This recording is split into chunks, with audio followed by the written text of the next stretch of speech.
Camera হাত সরাও। Start করছো?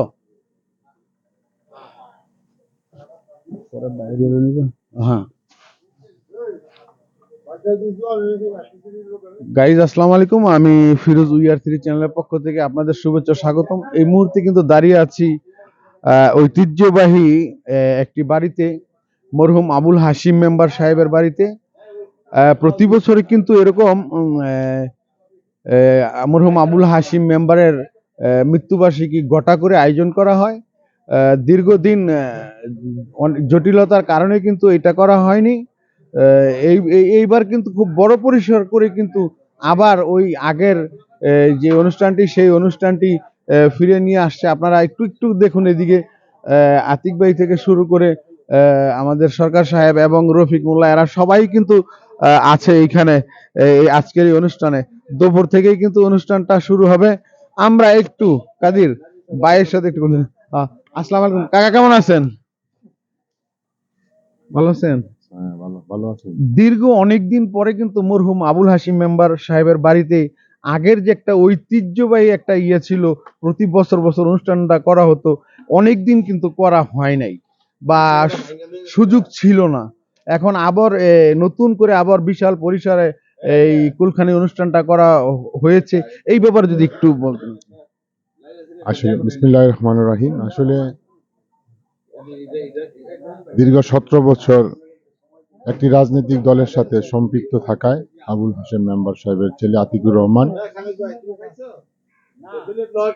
তার বাড়িতে এসে আসতে পারে নাই। এর কারণে জুলাই আগস্টের গণ অভ্যুত্থানের মাধ্যমে বৈষম্য বিরোধী আন্দোলনের বহু আত্মার বিনিময়ে আজকে দেশ আবার নতুন করে যে স্বাধীনতা পেয়েছে, এই স্বাধীনতার তাদের আত্মা এবং হাশেম মেম্বারের আত্মার রুহের মাগফিরাতের জন্য আজকে এই মিলাদ। এবং দোয়া করি যারা এই দীর্ঘ 17 বছর অত্যাচারিত হয়েছে তারা সকলেই যেমন বাড়িতে এসে এরকম মিলাদ অনুষ্ঠান করতে পারে, এলাকার মানুষের সাথে সম্পৃক্ত থাকতে পারে, এই দোয়া এবং এই ভালোবাসা সকলের প্রতি রইল এবং সকলকে ভালো থাকার আহ্বান রেখে এখানেই আমার কথা শেষ। আসসালামু প্রশ্ন ছিল দেশের সার্বিক পরিস্থিতি নিয়ে যদি। দেশের সার্বিক পরিস্থিতি আসলে আমরা একটা দেশের শাসন ব্যবস্থা আর একটা দেশে চাপাই দেওয়া হয়েছে। সেই শাসন ব্যবস্থাকে আমরা আমাদের তরফ থেকে আমরা চাই তাদের সাথে, আমাদের পার্শ্ববর্তী দেশ, তাদের সাথে একটি সুন্দর পরিবেশ, সুন্দর ভ্রাতৃত্বপূর্ণ সম্পর্ক রেখে আমরা আবার সুন্দর করে দেশ নতুন প্রজন্ম নিয়ে সাজাইতে চাই। সেই সাজানোকে যদি আমাদের পার্শ্ববর্তী দেশ ইন্ডিয়া আমাদেরকে সহযোগিতা করে, আমরা তাদের সহযোগিতায় হাত বাড়িয়ে আমরা একত্রে কাজ করতে চাই। কিন্তু মিডিয়া কিন্তু সহযোগিতা করতেছে না, তাদের মিডিয়াতে কিন্তু বিভিন্ন ধরনের প্রপাগান্ডা ছড়িয়ে যাচ্ছে। এই ব্যাপারটা, এটা একটা দেশ, কিছু ভালো মন্দ মিলে একটি দেশ, কিছু ভালো মন্দ মিলে মিডিয়া, পক্ষ বিপক্ষ থাকবে, পক্ষ বিপক্ষ নিয়েই আমাদের আগাইতে হবে।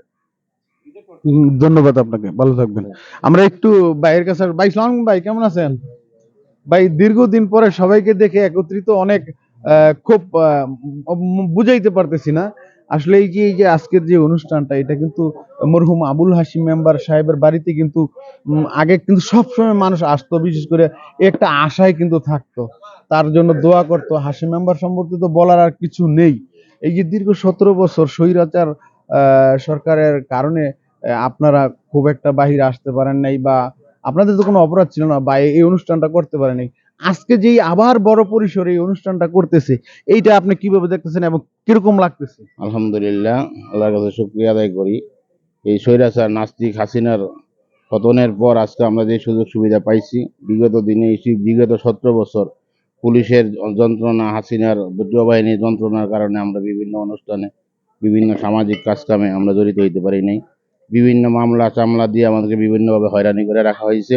এই জন্য আমরা এগুলো করতে পারি না, সামাজিক কার্যকলাপ। এই আমাদের আওয়ামী লীগ সরকার পতনের পর এখন থেকে আমরা সামাজিক সমস্ত কাজকামে জড়িত থাকব, ইনশাল্লাহ সমস্ত কিছু করব। আমাদের মরব্বুরে যেমন খরচ করতেছি, খতম পড়াইতেছি, দোয়া মাহফিলে জড়িত হইতেছি, সামাজিক যত কাজকাম আছে আমরা থাকবো।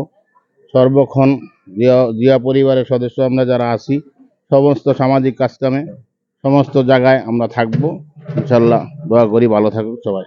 ভাই আরেকটা প্রশ্ন ছিল, দেশনায়ক তারেক রহমানের পক্ষ থেকে এবং আপনাদের পক্ষ থেকে স্বৈরাচার সরকার যেই ব্যবহার এই দেশের মানুষের সাথে করেছে, বিশেষ করে 5 তারিখের যেই জিনিসগুলো করেছে, এটার তো কোনো ক্ষমা নেই এক।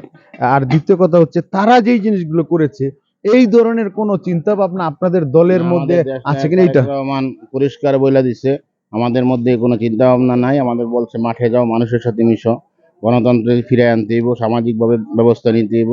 আগের যে গণতন্ত্র ছিল দেশে, সামাজিক ব্যবস্থা ছিল, আমাদের তারেক রহমান আমাদেরকে এই নির্দেশে দিছে, কোনো দলের নেতাকর্মীকে কোনো হামলা মামলা, কোনো চাঁদাবাজি, দুর্নীতি কোনো কিছুর সাথে জড়িত থাকলে দল থেকে বহিষ্কার করার নির্দেশ দিচ্ছে।